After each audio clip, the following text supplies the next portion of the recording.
한국이라니 도저히 용납할 수 없습니다. 여기 3개월간 교착 상태였던 한미 협상, 단 하루 만에 타결됐다고 합니다. 워싱턴 전략국제문제연구소의 고위 분석가는 자신의 휴대전화를 2번이나 확인해야 했습니다. 17년간 동아시아 군사 동향을 추적해온 그조차 예상하지 못한 이 합의에는 전 세계를 놀라게 할 부분이 숨어 있었는데요. 3,500억 달러 투자 패키지? 그건 시작에 불과했습니다. 바로 드디어 한국이 핵 보유국이 된다는 말이었는데요. 트럼프의 발표문을 읽던 그는 경악하며 자리에서 일어설 수밖에 없었다고 하는데 대체 어떤 내용이 담겨 있었던 걸까요? 그리고 이 전문가가 분석한 부분에 대해서 오늘 이야기 드려보도록 하겠습니다. 제 이름은 사이먼 크로포드입니다. 워싱턴에 있는 전략국제문제연구소에서 인도태평양 안보구조를 전문으로 하는 고위전략당이 분석가로 일하고 있어요.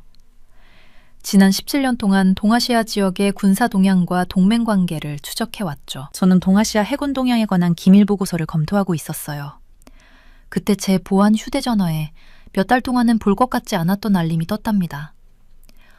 한미 관세 협상이 석 달째 교착 상태에 빠져 있었고 양국 정부 모두 에이펙 정상회의 이전에는 합의 가능성이 없다고 공개적으로 말하던 그 협상.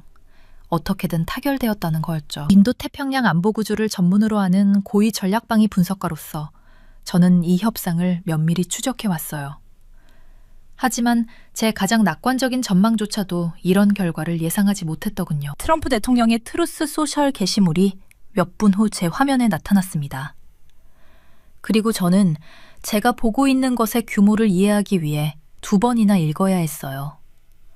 한국이 원자력 추진 잠수함 건조 승인을 확보했다는 겁니다. 이건 단순히 또 다른 무역협정이나 점진적인 방위협력 강화가 아니었어요. 이것은 지역 안보 지형 전체를 바꿀 진짜 게임 체인저였죠. 3,500억 달러 투자 패키지 구조가 즉시 제 분석적 관심을 끌었습니다.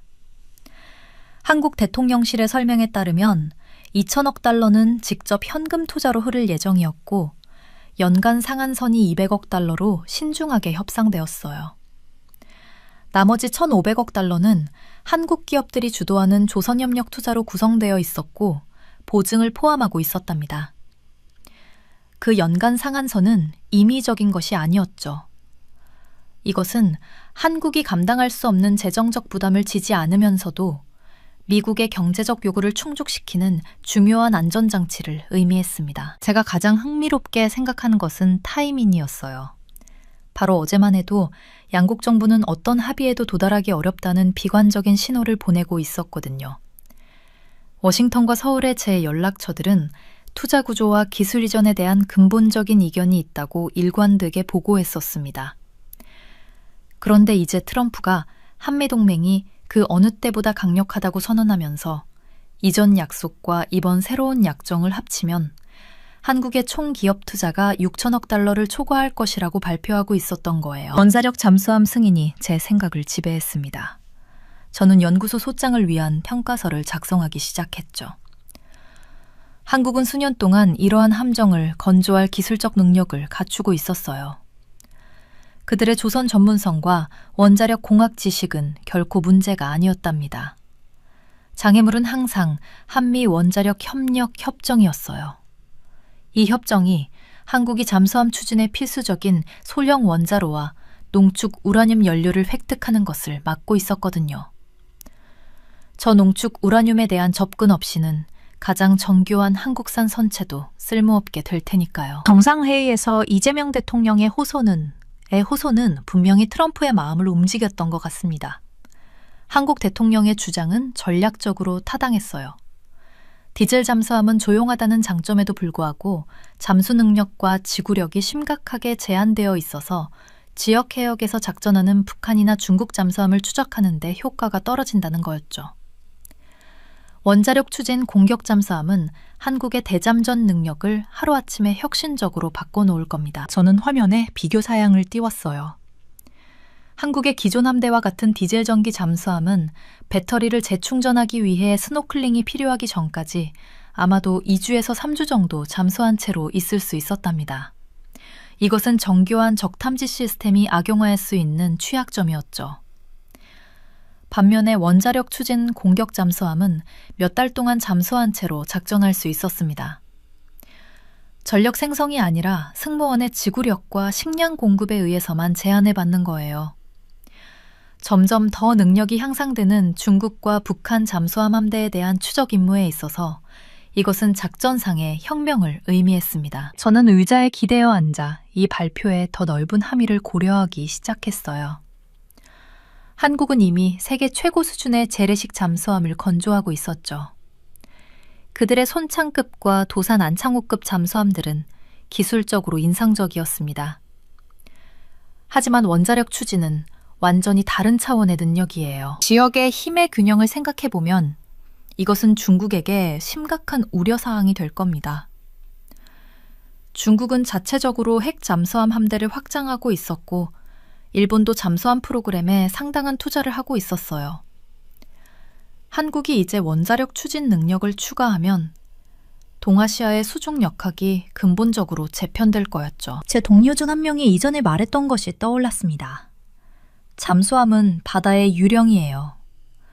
당신이 그들을 볼 수 없다면 당신은 그들이 어디에 있는지 알 수 없죠. 원자력 추진 잠수함은 더 오래, 더 깊이, 더 조용하게 그 유령이 될 수 있게 해줍니다. 한국에게 이것은 북한의 SLBM 위협에 대응하는 능력을 의미했고 중국의 해군 확장을 억제하는 능력을 의미했어요. 저는 제 노트에 몇 가지 핵심 질문들을 적기 시작했습니다. 한국은 몇 척의 원자력 잠수함을 건조할 계획일까요? 타임라인은 어떻게 될까요? 미국은 어떤 기술을 이전할 것이고 무엇을 제한할까요? 그리고 가장 중요하게 이것이 북한과 중국의 반응을 어떻게 변화시킬까요? 조선 투자 부분도 흥미로웠습니다. 한국의 조선소들은 최근 몇 년간 어려움을 겪고 있었어요. 중국과의 경쟁, 글로벌 해운 침체, 그리고 높은 인건비가 모두 압박 요인이었죠. 하지만 1,500억 달러의 조선협력 투자는 이 산업에 새로운 생명을 불어넣을 수 있었습니다. 미국 해군이 자체 조선 능력 부족으로 어려움을 겪고 있다는 것을 고려하면 한국의 조선 전문성을 활용하는 것은 양측 모두에게 윈윈이었어요. 제 전화기가 다시 울렸습니다. 연구소의 다른 분석가들도 이 뉴스를 반응하고 있었죠. 모두가 긴급 브리핑을 원했어요. 저는 한숨을 쉬며 커피 한 잔을 더 따르고 제 분석을 마무리하기 시작했습니다. 오늘은 긴 날이 될 것 같았어요. 하지만 이런 역사적인 순간을 분석하는 이것이 바로 제가 이 일을 하는 이유였답니다. 건조장소가 제가 신중하게 풀어야 할 전략적 경제적 중요성의 여러 층위 위를 더했어요. 트럼프는 한국이 이 원자력 추진 잠수함들을 바로 여기 미국의 훌륭한 필라델피아 조선소에서 건조할 것이라고 구체적으로 발표했습니다. 이것은 단순히 지리에 관한 것이 아니었죠. 작년 12월 하나그룹이 이 시설을 인수한 이후 탄력을 받고 있던 MASGA 이니셔티브 전체를 상징하는 것이었어요. 저는 연구 출장 중에 필라델피아 조선소를 2번 방문했었답니다. 그곳의 현재 한계와 엄청난 잠재력을 직접 목격했죠. 미국 상업조선이 아시아 경쟁에 맞서 고전하면서 이 시설은 상대적으로 쇠퇴해 있었어요. 하지만 8월에 발표된 한화의 50억 달러 추가 투자는 부흥에 대한 진지한 의지를 보여주는 신호였습니다. 이제 원자력 잠수함 건조가 의제에 추가되면서 필라델피아는 한미-조선 협력이 세계 수준의 군함을 생산할 수 있다는 것을 입증하는 진정한 게임 체인저가 될 거였어요. 그런데 10월 14일 중국 상무부가 필라델피아 조선소를 포함한 하나오션 미국 자회사 5곳을 중국 기업과의 거래를 금지하는 제재 리스트에 올린 결정은 이 협력에 대한 직접적인 도전을 의미했습니다. 트럼프가 한국 원자력 잠수함 건조를 위해 필라델피아를 명시적으로 언급한 것은 우연이 아니었어요. 이것은 중국의 경제적 압력과 관계없이 미국, 한국 파트너십이 진행될 것이라는 베이징에 대한 계산된 메시지였죠. 제 분석은 중국의 관점도 고려해야 했습니다. 베이징의 시각에서 보면 한국의 원자력 추진 잠수함 획득은 중국이 전략적으로 중요하다고 여기는 해역에서 미국의 봉쇄 능력을 직접적으로 강화하는 것이었어요. 대만 해협, 남중국해, 그리고 심지어 중국의 잠수함 요새로 향하는 접근로까지도 한국 공격 잠수함이 미국과 일본 자산에 합류해 지속적인 추적 작전을 펼치면 동맹국의 감시에 더 투명해질 거였답니다. 이 방위 협력을 뒷받침하는 더 광범위한 투자 체계는 신중한 검토가 필요했어요. 3,500억 달러라는 숫자는 단순한 금융거래 이상을 의미했습니다. 이것은 한국이 강화된 군사 능력과 동맹 심화를 위해 경제적 약속을 교환하는 전략적 거래를 구성하는 거였죠. 연간 200억 달러 상한선은 한국의 중요한 유연성을 제공했어요. 투자를 경기 침체 중에 감당할 수 없는 의무를 만들기보다는 실제 필요에 맞춰 조정할 수 있었거든요. 저는 이것이 이전의 주요 방위 기술 이전과 어떻게 비교되는지 분석하는 섹션을 작성하기 시작했습니다. 바이든 행정부 시절 호주의 원자력 추진 잠수함을 제공하기 위해 설립된 오쿠스 프레임워크가 가장 최근의 선례였어요. 그런데 바이든 팀은 서울의 동맹 자격과 지역 안보 중요성에도 불구하고 한국을 유사한 협정에서 명시적으로 배제했었죠. 트럼프의 단호한 승인은 전통적인 앵글로스피어를 넘어 아시아 동맹국들과 첨단 잠수함 기술을 공유하려는 미국의 의지에 근본적인 변화가 있었음을 나타냈습니다. 저는 창밖을 내다보며 이 결정의 역사적 무게를 생각했어요. 원자력 추진 기술은 가장 민감한 군사기밀 중 하나였답니다. 미국은 수십 년 동안 이 기술을 극소수의 가장 가까운 동맹국들에게만 공유해왔죠. 영국이 처음이었고 그 다음이 호주였어요. 이제 한국이 세 번째가 되는 겁니다. 필라델피아 조선소 선택에는 실용적인 이유도 있었어요. 한화가 이미 이 시설을 소유하고 있었기 때문에 복잡한 소유권 협상이나 새로운 파트너십 구조가 필요하지 않았습니다. 더군다나 필라델피아는 미국 동부 해안에 전략적으로 위치해 있어서 대서양과 지중해 작전에 대한 접근성이 좋았죠. 하지만 가장 중요한 것은 상징적 가치였어요. 필라델피아는 미국 독립의 발상지였고 이제 그곳이 한미동맹의 새로운 장의 발상지가 되는 겁니다. 제 동료 중 한 명이 보낸 메시지가 제 화면에 떠올랐어요. 중국 반응 봤어요? 그들은 매우 화가 났답니다. 저는 미소를 지었습니다.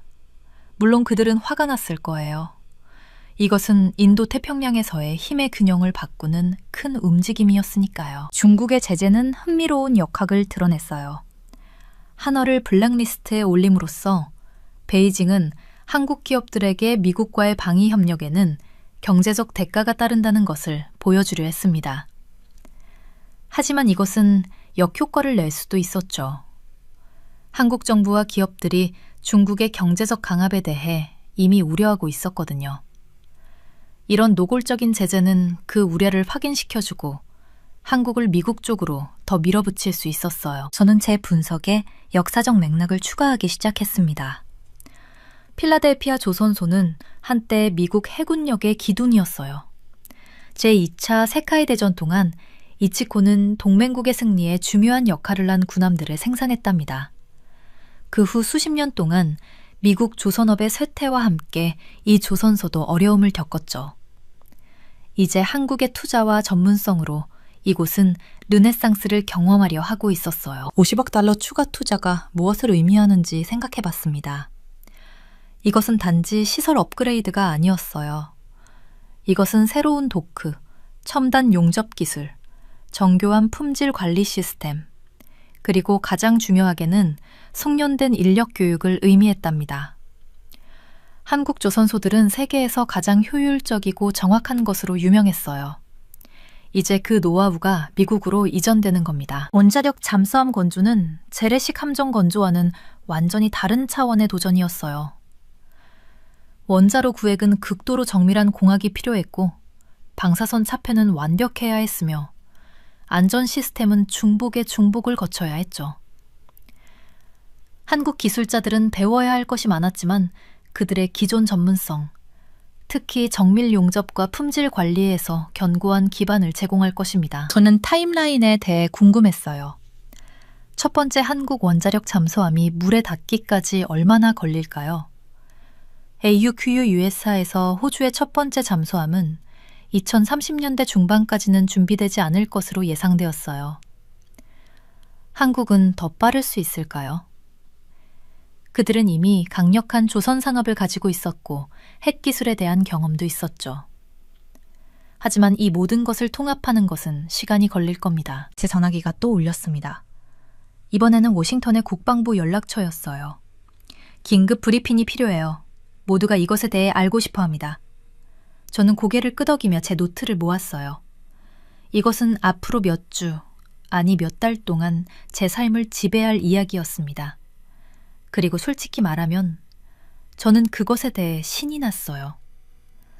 이것은 제가 경력을 쌓아온 이유였죠.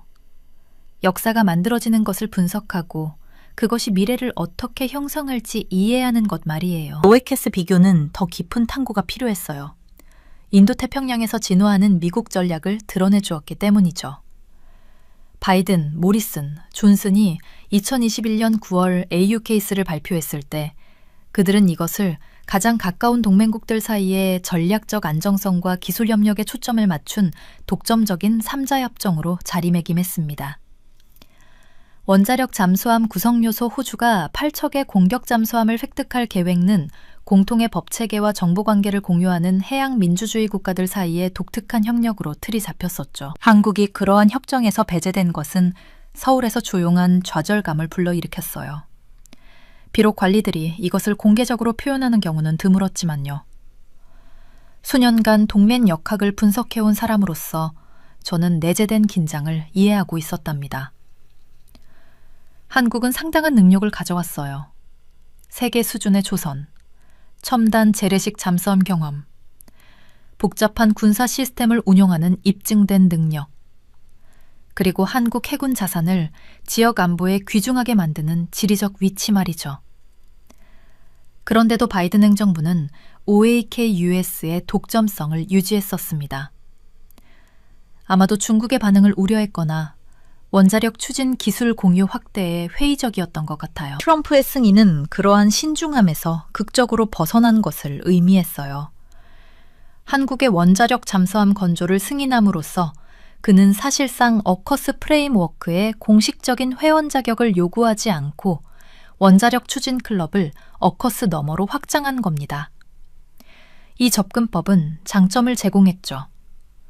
한국은 완전한 어커스 통합과 함께 올 수 있는 더 광범위한 의무와 얽힘 없이 게임을 바꾸는 능력을 얻었어요. 하지만 제 평가는 전략적 함의를 명확하게 다루어야 했습니다. 한국의 원자력 추진 잠수함 획득은 불가피하게 지역 안보 작전에서 한국의 참여에 대한 미국의 기대를 높일 거였어요. 워싱턴에서 나오는 동맹 현대화 수사는 한국이 중국 봉쇄, 항행의 자유작전, 그리고 잠재적으로 전통적으로 동맹을 정의해온 한반도 즉각 초점을 넘어서는 비상사태에서도 더 큰 역할을 맡기를 바라는 욕구를 신호했답니다. 전시작전 통제권 전환에 대한 헤그세스 국방장관의 발언이 이러한 역학을 밝혀주었어요. 한국이 더 주도적인 역할을 맡는 것을 훌륭한 작업으로 특징 짓는 그의 말은 미국 우선안보 정책을 반영했죠. 동맹국들이 더 큰 방위 부담을 지도록 장려하면서 미국의 전략적 방향은 유지하는 거예요. 이 대통령 정부가 추진하고 있는 작전 통제권 전환은 이 비전과 완벽하게 일치했습니다. 동맹 프레임워크 안에서 한국을 유지하면서 미국의 작전 책임을 줄이는 거죠. 저는 한국 원자력 잠수함이 실제로 어떻게 운용될지 생각해봤어요. 초기 건조에는 수년이 걸릴 가능성이 높았답니다. 필라델피아 조선소 자원과 한국의 기술 전문성이 있어도 원자력 추진 공격 잠수함을 건조하는 것은 상당한 엔지니어링 도전을 극복하고 새로운 건조 프로세스를 확립해야 했어요.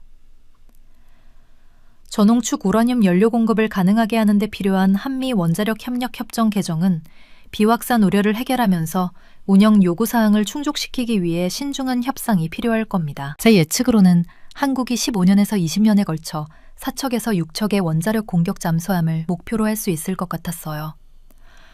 기존의 디젤 전기 함대를 연안 방어를 위해 유지하면서 지속적인 추적 능력을 제공하는 거죠.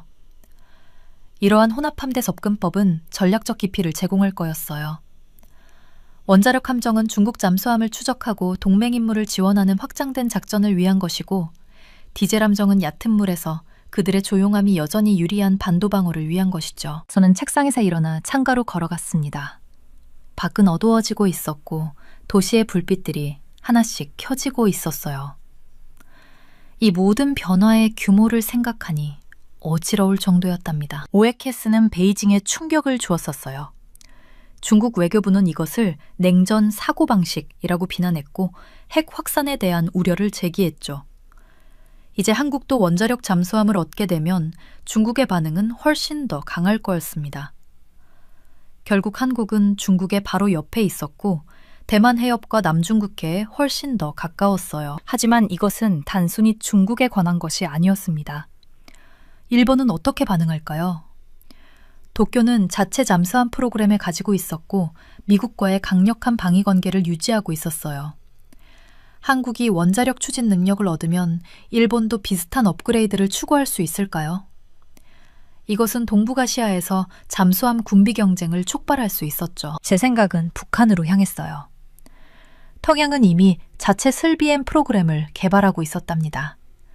비록 북한의 잠수함들이 노후되고 시끄러웠지만 그들은 핵 미사일을 탑재한 잠수함을 만들려는 야망을 가지고 있었어요. 한국의 원자력 잠수함은 이러한 위협을 추적하고 무력화하는 능력을 제공할 겁니다. 저는 비확산 문제에 대해서도 생각해야 했어요. 원자력 잠수함은 무기급 우라늄이 아니라 전홍축 우라늄을 사용했지만 그래도 민감한 핵기술이었답니다. 국제원자력기구는 어떻게 반응할까요? 그들은 군사용 원자로에 대한 안전조치가 어려웠다는 것을 알고 있었어요. 한국은 강력한 비확산 기록을 가지고 있었지만 이 기술의 확산에 대한 우려는 여전히 있을 겁니다. 제 컴퓨터로 돌아와서 저는 역사적 선례들을 찾아보기 시작했어요. 미국은 이전에 어떤 국가들과 원자력 기술을 공유했을까요? 영국과는 1958년 상호방위 협정 이후 긴밀한 협력이 있었죠. 프랑스는 독자적으로 원자력 잠수함 프로그램을 개발했었고요. 러시아는 인도에 원자력 잠수함을 임대했었어요. 중국은 자체 프로그램을 가지고 있었답니다. 한국은 이제 이 엘리트 클럽에 합류하게 될 거였어요. 하지만 이것은 단순히 명성에 관한 것이 아니었습니다. 이것은 생존에 관한 것이었죠. 북한의 위협, 중국의 부상, 그리고 영내 불안정성이 증가하는 상황에서 한국은 자신을 방어할 수 있는 가장 좋은 도구들이 필요했어요. 제 전화기에 또 다른 메시지가 도착했습니다. 이번에는 서울의 연락처였어요. 한국 정부 반응 명일 발표 예정, 매우 긍정적일 것으로 예상. 저는 미소를 지었어요. 물론 긍정적일 겁니다. 이것은 한국이 수년 동안 원했던 것이었으니까요. 하지만 도전들도 있을 거였어요. 원자력 잠수함 건조는 엄청나게 복잡하고 비용이 많이 들었답니다. 필라델피아 조선소를 업그레이드하고 인력을 훈련시키고 공급망을 구축하는 것은 수년이 걸릴 겁니다. 그리고 정치적인 도전들도 있었어요. 한국 국회는 자금을 승인해야 했고 미국 의회도 기술 이전을 승인해야 했죠. 하지만 저는 낙관적이었습니다. 한미동맹은 강했고 양국 모두 이것이 작동하도록 만들 강한 동기를 가지고 있었어요. 미국은 인도태평양에서 더 강력한 동맹국을 원했고 한국은 향상된 방위 능력을 원했죠. 이것은 윈윈 상황이었습니다. 저는 제 노트를 닫고 커피 한 모금을 마셨어요. 이미 차가워져 있었지만 신경 쓰지 않았답니다. 제 머릿속은 가능성들로 가득 차 있었어요. 이것은 동북아시아 안보 지형을 재편할 역사적인 순간이었습니다. 그리고 저는 그것을 분석하고 이해하는 특권을 가지고 있었죠. 이런 날들이 제가 이 일을 사랑하는 이유였습니다. 예상되었던 미북 정상회담의 실패가 트럼프가 한국과의 합의를 마무리하는 쪽으로 선회하게 된 것을 이해하는 데 중요한 맥락을 제공했어요. 트럼프는 김정은 위원장과 다시 만나는 것에 대해 반복적으로 열정을 표현했었죠. 이전의 만남들과 북한 지도자와 유지하고 있다고 주장하는 독특한 개인적 친분을 기반으로 해서요.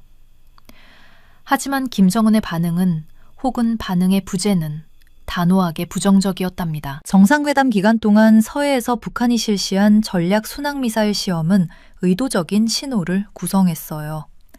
트럼프의 회담 제의에 화답하기보다는 김정은은 지속적인 무기 개발과 작전 준비 태세를 보여주고 있었던 겁니다.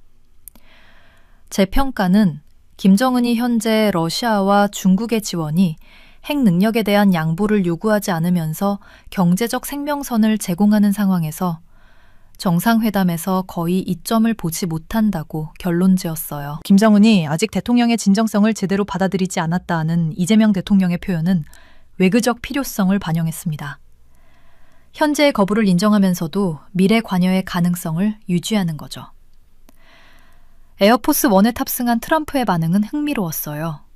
그는 김정은을 먼 미래에 만날 것이라고 말하면서 미사일 시험을 축소했답니다. 이것은 그 역시 외교적 실패를 인정하기보다는 선택권을 열어두는 것을 선호한다는 것을 보여줬죠. 분석적으로 제 흥미를 끈 것은 트럼프가 북한을 정확한 핵무기 보유국 용어 대신 뉴클리어 파워라고 언급한 것이었어요. 이 언어적 선택은 의도적인 모호함을 시사했습니다. 인정된 핵무기 보유국으로서의 완전한 법적 지위를 부여하지 않으면서 북한의 핵 능력을 인정하는 거죠. 제재 완화를 다루겠다는 그의 언급과 결합해서 트럼프는 김정은이 정확히 무엇을 원하는지 이해하고 있다는 신호를 보내고 있었어요. 완전한 비핵화가 아니라 군비 통제와 교환하는 국제적 정당성과 경제적 정상화 말이죠. 한국과의 관세 협상은 트럼프에게 그의 아시아 순방에 대한 대안적 성공 서사를 제공했습니다. 극적인 북한 정상회담 돌파구를 제공할 수 없었기에 그는 대신 역사적인 방위 협력 강화와 결합된 대규모 투자 협정을 발표할 수 있었어요. 3,500억 달러라는 숫자와 원자력 잠수함 승인은 핵심 동맹국을 강화하면서 그의 협상 능력을 보여주는 구체적인 성과를 제공했죠. 저는 이러한 역학이 미래의 한반도 안보를 어떻게 형성할지 탐구하는 분석을 작성하기 시작했어요. 한국의 원자력 추진 잠수함 획득은 전략적 균형을 근본적으로 변화시킬 겁니다. 전례 없는 효과로 북한 잠수함을 추적할 능력을 제공하면서 동시에 더 광범위한 지역 안보 임무에 기여하는 거죠. 이 이중 기능, 한반도 방어와 인도태평양 안보이 정 교수와 다른 한국 전문가들이 강조하는 게임 체인저 측면을 나타냈답니다. 제 사무실은 조용했어요. 밤이 깊어지고 있었고 대부분의 동료들은 이미 퇴근했죠. 하지만 저는 계속 작업했습니다. 이 이야기는 너무 중요했고 제가 놓치고 싶지 않은 뉘앙스들이 너무 많았어요. 김정은의 전략을 생각해봤습니다. 그는 왜 트럼프의 제안을 거부했을까요? 명백한 대답은 그가 핵무기를 포기할 의도가 전혀 없다는 것이었어요. 핵무기는 김정은 정권의 생존 보장이었죠. 사담 후세인과 무아마르 카다피의 운명핵 프로그램을 포기한 후 전복대는 평양에서 잊히지 않았답니다. 하지만 더 복잡한 계산도 있었어요. 러시아와 중국은 북한의 경제적, 외교적 지원을 제공하고 있었습니다. 블라디미르 푸틴은 최근 김정은과 만났고 양국 관계는 강화되고 있었어요. 중국 역시 미국과의 전략적 경쟁이 심화되면서 북한을 완충 국가로 유지하는 데 관심이 있었죠. 이러한 지원으로 김정은은 미국과 협상할 긴급한 필요를 느끼지 않았을 겁니다. 순항 미사일 시험은 또 다른 메시지를 보냈어요. 북한은 계속해서 무기 프로그램을 발전시키고 있었고 압력에 굴복하지 않을 거라는 것이죠. 이 미사일들은 한국과 일본의 목표물을 타격할 수 있었고 아마도 핵탄두를 탑재할 수 있도록 설계되었을 겁니다. 이것은 북한의 핵 억지력이 단지 장거리 미사일에 관한 것이 아니라 지역 전력 투사에 관한 것이기도 하다는 것을 상기시켜줬어요. 트럼프의 반응은 흥미로웠습니다. 그는 미사일 시험을 축소했지만 북한을 뉴클리어 파워라고 언급했어요. 이 용어는 신중하게 선택된 것이었죠. 뉴클리어 웨펀 스테이트는 NPT에서 인정하는 특정 법적 지위였답니다. 미국, 러시아, 중국, 영국, 프랑스만 이 지위를 가지고 있었어요. 북한을 그렇게 부르는 것은 그들에게 너무 많은 정당성을 부여하는 것이 될 겁니다. 하지만 핵심력은 더 모호했어요. 북한이 핵 능력을 가지고 있다는 것을 인정하지만 완전한 법적 인정을 부여하지는 않는 거죠. 제재 완화에 대한 트럼프의 언급도 중요했어요. 이것은 그가 협상의 여지가 있다는 것을 신호하고 있었답니다. 완전하고 검증 가능하며 돌이킬 수 없는 비핵화 이전 미국 행정부들의 목표는 아마도 테이블에서 벗어났을 겁니다. 대신 트럼프는 군비 통제 협정을 고려하고 있을 수 있었어요. 북한의 핵 프로그램을 동결하거나 제한하고 그 대가로 제재를 완화하는 거죠. 하지만 이것은 한국과 일본에서 우려를 불러일으킬 겁니다. 양국 모두 북한의 완전한 비핵화를 원했고 북한을 사실상의 핵 보유국으로 받아들이는 것을 두려워했어요. 트럼프가 동맹국들과 충분히 협의하지 않고 북한과 거래를 할 것이라는 우려가 있었죠. 여기서 한국의 원자력 잠수함이 관련되어 들어왔습니다. 이 능력은 한국에 더 큰 전략적 자율성을 제공할 거였어요. 북한 잠수함을 독립적으로 추적할 수 있는 능력으로 한국은 미국 정부에 덜 의존하게 될 겁니다. 이것은 한국 정부가 자체 평가에 기반해 더 독립적인 결정을 내릴 수 있게 해줄 거였죠. 저는 전시작전 통정권 문제에 대해서도 생각했어요. 헤그세스 국방장관이 언급했듯이 한국은 더 주도적인 역할을 맡고 있었습니다. 전시작전 통제권 전환은 한국군이 전시의 자체 군대를 지휘하게 된다는 것을 의미했어요. 현재는 전시에 미군 장성이 한미연합군을 지휘했죠. 이것은 한국전쟁의 유산이었고 오랫동안 한국 주권에 대한 민감한 문제였답니다. 원자력 잠수함과 전시작전 통제권 전환은 한국의 방위 독립성 증가를 향한 더 큰 추세의 일부였어요. 한국은 세계 10위권의 경제대국이었고 첨단 군사기술을 가지고 있었습니다. 그들은 자신의 방어에서 더 큰 역할을 맡을 준비가 되어 있었죠. 하지만 이것이 미국과의 동맹이 끝나는 것을 의미하지는 않았어요. 오히려 동맹은 진화하고 있었고 한국이 주니어 파트너에서 더 동등한 파트너로 이동하고 있었답니다. 하지만 북한 문제는 근본적으로 미해결로 남아 있었어요. 제 평가는 개선된 한미 방위 협력만으로는 평양의 핵심 안보 우려와 경제적 고립을 다루지 않고서는 북한의 행동 변화를 강제하지 못할 것이라고 경고했습니다. 김정은은 핵무기를 포기하지 않을 거였고 러시아와 중국의 지원은 그가 국제적 압력을 견딜 수 있게 해줬어요. 미래는 불확실했어요. 트럼프는 먼 미래에 김정은을 만날 것이라고 말했지만 그것이 언제가 될지 무엇을 성취할 수 있을지는 명확하지 않았답니다. 그동안 북한은 계속해서 무기를 개발할 것이고 한국은 방어를 강화할 겁니다. 한반도는 불안정한 평화 상태로 남아있을 거였죠. 전쟁도 아니고 진정한 평화도 아닌 상태로요. 저는 한숨을 쉬고 제 보고서를 저장했어요. 이것은 쉬운 답이 없는 복잡한 상황이었답니다. 하지만 제 일은 답을 제공하는 것이 아니었어요. 정책 입안자들이 정보에 입각한 결정을 내릴 수 있도록 명확한 분석을 제공하는 것이었죠. 그리고 그것이 바로 제가 하려고 노력한 것이었습니다. 전 세계의 관심이 이제 미중 정상회담으로 옮겨가고 있었고 제 분석은 한국의 원자력 잠수함 획득이 그 중요한 회담에 어떻게 영향을 미칠지 예측해야 했어요. 시진핑 주석과 트럼프 대통령은 양자 무역보다 훨씬 더 많은 것을 논의할 거였습니다. 그들은 인도태평양과 그 너머에서 강대국 경쟁의 근본적인 구조를 협상하게 될 거였죠. 한국의 원자력 잠수함 능력에 대한 중국의 관점은 예측 가능했어요. 이것은 동맹국 능력 강화를 통해 나타나는 미국의 봉쇄 전략을 의미했죠. 중국 잠수함들, 특히 확장되는 더 조용한 원자력 잠수함 함대는 한국, 일본 주변 해역과 제1도련선 전역에서 점점 더 활발하게 활동하고 있었답니다. 전략적으로 배치된 기지에서 작전하는 한국 공격 잠수함들은 중국의 잠수함 작전을 상당히 복잡하게 만들 겁니다. 잠재적 비상사태 동안 해상 통제를 유지하는 것에 대한 베이징의 신뢰를 감소시키는 거죠. 중국 상부부가 하나오션 시설에 보관한 필라델피아 조선소 제재는 이러한 우려를 반영했어요. 한국 원자력 잠수함이 건조될 특정 장소를 표적으로 삼음으로써 중국은 방위협력 심화에 대한 불만을 신호하면서 기업과 정부 모두를 경제적으로 압박하려 시도하고 있었습니다.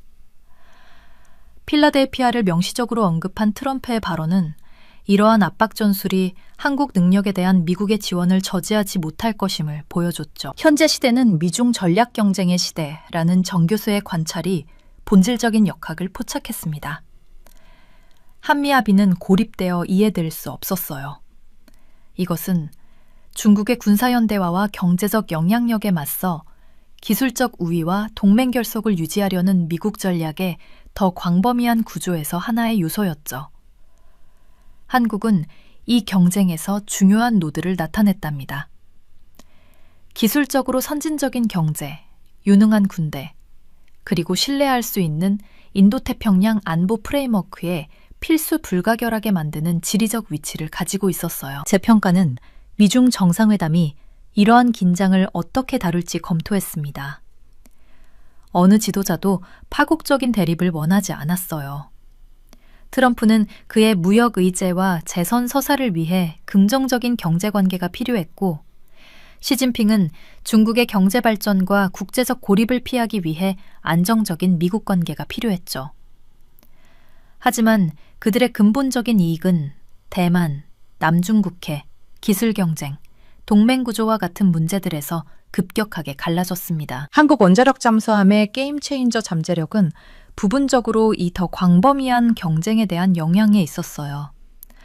만약 미중 정상회담이 무역 긴장을 완화하거나 전략 경쟁에 대한 가드레일을 설정하는 합의를 만들어낸다면 한국의 능력은 동맹의 활력과 집단 방위 개선을 입증함으로써 미국의 협상 레버리지를 강화할 겁니다. 반대로 정상회담이 실패하고 전략 경쟁이 격화된다면 한국은 편을 선택하고 미국 봉쇄 전략에서 더 큰 부담을 맡으라는 증가하는 압박에 직면하게 될 거였죠. 저는 창밖을 내다봤어요. 워싱턴의 밤하늘이었고 백악관 쪽에서 불빛이 반짝이고 있었답니다. 그곳 어딘가에서 정책 입안자들이 같은 질문들을 고민하고 있을 거였어요. 중국의 입장을 이해하는 것이 중요했습니다. 베이징의 관점에서 보면 미국은 중국의 정당한 부상을 봉쇄하려 하고 있었어요. 중국은 인구가 많고 경제가 성장하는 강대국이었죠. 그들은 자신의 지역에서 영향력을 행사할 권리가 있다고 느꼈답니다. 하지만 미국과 그 동맹국들은 중국의 확장을 위협으로 보았어요. 특히 남중국해에서 인공섬을 건설하고 대만에 대한 압박을 증가시키는 것에 대해서요. 한국은 이 경쟁의 한가운데에 있었습니다. 지리적으로 중국과 가깝고 경제적으로 중국에 크게 의존하고 있었어요. 중국은 한국의 최대 무역 파트너였죠. 한국 기업들은 중국 시장에 수십억 달러를 투자했답니다. 하지만 안보적으로 한국은 미국에 의존했어요. 미군은 여전히 한국에 주둔하고 있었고 해구선은 북한의 위협에 대한 중요한 억지력이었습니다. 이러한 이중 의존성은 한국을 어려운 위치에 놓았어요. 너무 미국 쪽으로 기울면 경제적 보복의 위험이 있었습니다. 2017년 사드 미사일 방어 시스템 배치 이후 중국이 한국에 가한 경제적 압박이 그 선례를 보여줬죠. 중국 관광객들이 한국을 보이콧했고 중국에서 운영하는 한국 기업들이 어려움을 겪었답니다. 하지만 너무 중국 쪽으로 기울면 미국과의 동맹을 약화시킬 위험이 있었어요. 원자력 잠수함 획득은 이 균형을 미국 쪽으로 결정적으로 기울이는 것이었습니다. 이것은 한국이 인도태평양에서 미국의 전략적 목표에 전념하고 있다는 강력한 신호였어요. 베이징은 이것을 간과하지 않을 겁니다. 이 맥락에서 투자 구조의 중요성을 고려했어요. 3,500억 달러 약속, 특히 1,500억 달러 조선협력 구성 요소는 한국의 경제적 통합을 미국 방위산업 기반과 더 깊게 만들 겁니다. 이러한 경제적 상호 의존성은 전략적 목적을 수행했죠. 한국의 방위 능력을 미국의 기술 이전에 의존하게 만들면서 동시에 한국의 경제적 이익을 미국 시장 접근과 규제 프레임워크에 묶는 거였어요. 저는 제 노트에 몇 가지 시나리오를 적기 시작했습니다. 첫 번째 시나리오, 미중 정상회담이 성공하고 양국이 전략적 경쟁을 관리할 방법에 합의합니다. 이 경우 한국의 원자력 잠수함은 지역 안정에 기여할 수 있는 능력으로 보일 거였어요. 두 번째 시나리오, 정상회담이 실패하고 미중 관계가 더욱 악화됩니다. 이 경우 한국은 더 큰 압박에 직면할 거였죠.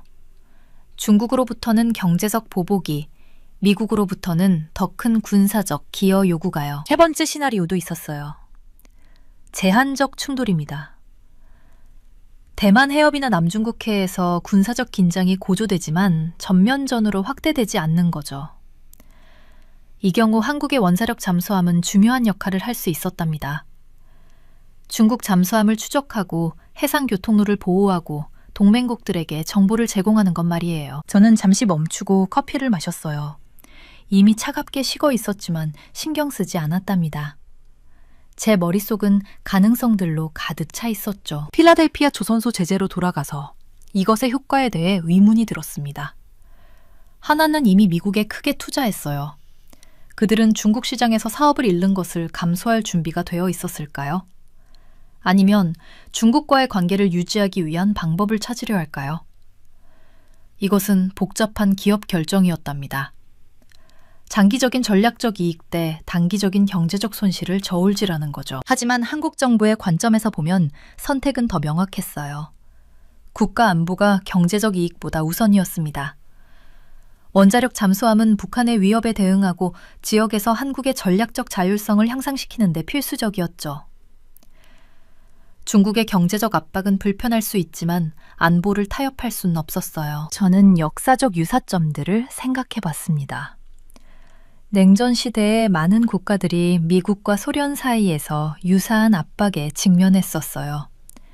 일부는 한쪽을 선택했고 다른 일부는 비동맹을 유지하려 했죠. 한국의 상황은 다른 점이 있었어요. 그들은 이미 미국과 공식적인 동맹을 맺고 있었지만 중국과는 중요한 경제관계를 가지고 있었답니다. 이것은 미묘한 균형 잡기 행위였어요. 미중 정상회담은 이 역학에서 중요한 순간이 될 거였습니다. 트럼프와 시진핑이 무엇에 합의하든 혹은 합의하지 못하든 한국을 포함한 지역의 모든 국가들에 영향을 미칠 거였어요. 저는 회담의 결과를 면밀히 지켜볼 준비가 되어 있었고 제 분석을 그에 따라 업데이트할 준비가 되어 있었답니다. 제 전화기가 울렸어요. 또 다른 긴급 메시지였죠. 중국 외교부 성명 발표, 한국 원자력 잠수함 획득에 대해 깊은 우려 표명. 저는 고개를 끄덕였습니다. 예상했던 대로였어요. 중국은 조용히 앉아있지 않을 거였답니다. 게임이 시작되었고 모든 플레이어들이 자신의 움직임을 만들고 있었어요. 제 일은 그 움직임들을 추적하고 이해하는 것이었죠.